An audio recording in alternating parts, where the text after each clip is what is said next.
¿Qué tal? Bienvenida, bienvenido. Hoy nos vamos a meter con una de esas palabras que nomás al escucharla ya genera debate y hasta escalofríos. Predestinación. Uf, sí. Suena a que todo está escrito en piedra, a un destino del que no podemos escapar, un guión cósmico que alguien escribió sin preguntarnos. Exacto.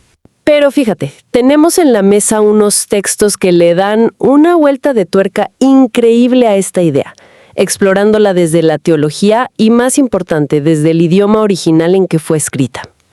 Nuestra misión hoy es, desarmar esa palabra y ver qué significaba realmente para quienes la usaron por primera vez, en contraste con los sistemas de pensamiento que se construyeron siglos después. Totalmente. Porque la gran pregunta que flota sobre todo esto es, ¿estamos hablando de una sentencia divina inalterable como un juez que dicta un veredicto final? Claro. ¿O de un propósito, un destino glorioso al que se nos invita a participar? Y para empezar a responder, hay que ir a la raíz, al lenguaje. Los matices lo son todo. Bueno, pues empecemos por ahí, por la palabra misma. Las fuentes que analizamos arrancan fuerte, diciendo que la idea popular de un Dios que está en su oficina celestial con dos listas. Sí. Una de salvados y otra de condenados, eligiendo gente al azar. Simplemente no se sostiene cuando miras el término griego original, proorizo. Es que es una palabra que hemos cargado de un peso que originalmente no tenía. Si la descomponemos, es muy revelador. Pro significa antes de o de antemano. ¿Ok? Y orizo, de ahí viene nuestra palabra horizonte. Un horizonte es una línea que marca un límite, que define un espacio. Ah, mira. Entonces, predestinó no significa escribir el guión de la vida de alguien de antemano. Su significado literal es marcar un límite de antemano, definir una frontera previamente. O sea, es más como un arquitecto que un titiritero. Esa es una analogía perfecta. El arquitecto diseña el plano de una casa increíble, define sus límites, su propósito, cómo será por dentro. Pero el plano no obliga a nadie a mudarse a esa casa. Exacto. El arquitecto define el qué y el cómo de la casa, pero no el quién vivirá en ella. Y cuando vemos cómo se usa esta palabra en los textos del Nuevo Testamento, esa idea se refuerza. A ver. Por ejemplo, en la carta a los Romanos, en el capítulo 8, dice que a los creyentes se les predestinó para ser conformados a la imagen de su Hijo. Espera un momento. Eso es clave. No dice que fueron predestinados para creer. No. Sino que el propósito o el destino para los que creen es llegar a ser como Cristo. El destino está marcado, pero para un grupo que ya está en el camino. Justamente. Se predestina el resultado final del viaje, no quienes serán forzados a comprar el boleto. Pasa lo mismo en otra carta, a los Efesios, capítulo 1. Ajá. Dice que en Cristo fuimos predestinados para ser adoptados hijos suyos. De nuevo, el foco está en el destino. La adopción, un estatus glorioso, no en una selección individual previa y forzada. Entiendo. El punto central que subrayan las fuentes es que en ninguno de los pasajes bíblicos claves se usa proorizo para hablar de una condenación inevitable o una salvación impuesta. Ok, esto aclara mucho. La palabra se refiere al destino, al plan, al propósito final. Pero entonces me surge una pregunta que es casi obligatoria. A ver. Si la palabra original y su uso en los textos es tan claro, ¿por qué llevamos siglos enredados en un debate sobre elegidos y no elegidos? ¿De dónde salió esa otra interpretación si no está en la palabra misma? Esa es la pregunta del millón. Y nos lleva directamente a la diferencia entre leer un texto y construir un sistema teológico. La idea de una predestinación rígida, dualista, una lista de escogidos para el cielo y otra de réprobos para el infierno, decididas desde la eternidad, no es algo que brote de forma natural de estos textos del primer siglo. Es una estructura, un andamiaje lógico que se construyó mucho después. ¿Y por qué se construyó? ¿Cuál era la necesidad de crear ese sistema? A menudo, estas doctrinas se desarrollan en respuesta a otras ideas consideradas problemáticas o heréticas. La fuente menciona a Agustín de Hipona en el siglo IV. Ok.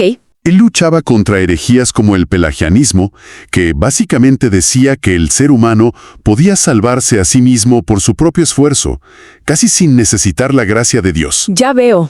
Entonces, para defender la soberanía y la gracia de Dios, Agustín enfatizó la elección divina de una manera muy fuerte. Siglos más tarde, en el 16, Juan Calvino lo sistematizó y lo llevó a su máxima expresión lógica. Entonces lo que dices es que estos sistemas no surgieron de la nada, sino como una reacción para proteger una verdad, la soberanía de Dios. Pero que en el proceso quizás se forzó la interpretación de textos como los que usan Proriso. Exacto, y eso deja al lector moderno con una decisión. ¿Leo estos pasajes a través del filtro de Agustín o Calvino, que son muy posteriores, o intento leerlos en su propio contexto del primer siglo? Claro. Destina el propósito, el destino del viaje, pero la participación en ese viaje es voluntaria. No es fatalismo, es un diseño que espera una respuesta. Ok, esta primera idea me parece lógica, casi de sentido común. El plano está hecho y uno decide si entra. Suena limpio. Pero los textos que tenemos aquí no lo dejan tan fácil, ¿verdad? Hay otra capa que parece contradecir esa simplicidad. Me encuentro con otras partes de los mismos escritos que pintan un cuadro muy diferente. Ajá. Hablan de estar muertos en delitos y pecados. Y bueno, que yo sepa, un muerto no elige nada. ¿Cómo se come eso con la idea de la invitación abierta? Y ahí es donde la conversación se pone realmente profunda. Porque esa segunda perspectiva que mencionan las fuentes no anula la primera, pero la complica de una forma fundamental. A ver. Coinciden en que la predestinación no es una sentencia arbitraria de condenación, pero pone un enorme signo de interrogación sobre qué tan libre es realmente la voluntad humana para aceptar la invitación. ¿A qué te refieres con qué tan libre? Si tomamos en serio esa descripción de la humanidad como muerta en pecado o esclava del pecado, como aparece en varios lugares, Sí. entonces una persona en ese estado es incapaz por sí misma de desear a Dios o de elegir el bien. Es como alguien que se está ahogando. No puede salvarse a sí mismo. Necesita que una fuerza externa lo saque del agua. Ok. Desde este punto de vista, la respuesta humana de fe, esa decisión de entrar en la casa, sí ocurre. Es real, pero no es la causa de la salvación. Es en cambio el efecto o el fruto de la gracia de Dios actuando primero. A ver si entiendo. En la primera visión, Dios abre la puerta y dice, pasen. En esta segunda visión, Dios no solo abre la puerta, sino que encuentra a la persona paralizada en el suelo, la levanta, le da la fuerza para caminar y el deseo de cruzar el umbral. Justo. La persona camina, pero porque primero fue capacitada para hacerlo. Es una excelente forma de ponerlo. La salvación sigue siendo una obra completamente divina de principio a fin. Esto no elimina la decisión humana, pero sí redefine su origen. Claro. No es una libertad independiente y autosuficiente la que nos acerca a Dios. Es una libertad que ha sido liberada por la gracia para que por fin pueda responder afirmativamente. La analogía que usan las fuentes sobre el prisionero me parece muy clara, pero también me genera una duda. Dime. El libertador no solo abre la puerta de la celda, sino que rompe las cadenas del prisionero y le da la fuerza para caminar. El prisionero camina, sí. Pero si todo eso tuvo que pasar primero, ¿dónde queda realmente su decisión? Es una objeción clave. ¿No? Volvemos al punto de partida de que es una especie de ilusión de elección. Es una objeción muy importante, y es el corazón del misterio. Desde esta perspectiva teológica, no se ve como una ilusión, sino como una restauración. ¿Restauración? Sí. La voluntad no está siendo forzada a hacer algo que no quiere, sino que está siendo sanada para que pueda querer lo que es bueno para ella. El prisionero encadenado no es libre para salir. Ok. Su única libertad es elegir en qué rincón de la celda sentarse. El libertador al romper las cadenas no lo obliga a salir, sino que le devuelve la capacidad de poder elegir salir. Entiendo. La elección se siente genuina y propia porque en ese momento es lo que la persona ahora sanada realmente desea. La tensión reside precisamente ahí. Es 100% acción de Dios y 100% respuesta humana, ocurriendo simultáneamente. Entiendo. No es una marioneta, es una resurrección, por así decirlo. La voluntad misma es resucitada. En ambos casos hay que pasar por la puerta, pero el origen del movimiento es el centro de este debate milenario. Exactamente. Y las fuentes no intentan declarar un ganador, más bien presentan ambas facetas del misterio. Ambas posturas, de hecho, buscan proteger algo importante sobre el carácter de Dios. Claro. La primera, su justicia, su amor y la autenticidad de su invitación a todos, La segunda, su soberanía, su poder y el hecho de que la salvación no depende del frágil mérito humano. Y es aquí donde la conversación podría volverse un campo de batalla teológico. Sí. Pero las fuentes dan un giro interesante en la parte final. Sí. Se alejan de los sistemas y se vuelven mucho más personales, casi como una advertencia. El autor lamenta cómo estas doctrinas que deberían llevarnos al asombro se convierten en armas para juzgar y etiquetar. Sí, y es un punto crucial. La conversación sobre este tema a menudo deja de ser una búsqueda honesta de la verdad y se convierte en una defensa a ultranza de una postura, de mi equipo teológico. Se arman tribunales en redes sociales o en las iglesias para determinar quién tiene la doctrina correcta. Mencionas que estas doctrinas se usan para juzgar. ¿Podríamos poner un ejemplo? ¿Cómo suena eso en la vida real? ¿Es el clásico, si a esa persona le pasó algo malo, seguro no era de los elegidos? ¿O es algo más sutil? Bueno, podemos pensar en una combinación de los dos. Piensa en una comunidad donde la consecuencia de una determinada creencia, por ejemplo, que todos somos creados Dios para su gloria, podría ser un ataque personal por escuchar música, o por fumar, o por dejar de asistir a la reunión del sábado.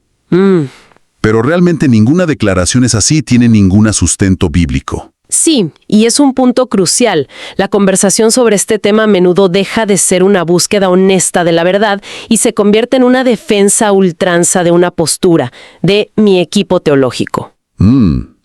Se arman tribunales en redes sociales o en las iglesias para determinar quién tiene la doctrina correcta. Mencionas que estas doctrinas se usan para juzgar. ¿Podríamos poner un ejemplo? ¿Cómo suena eso en la vida real?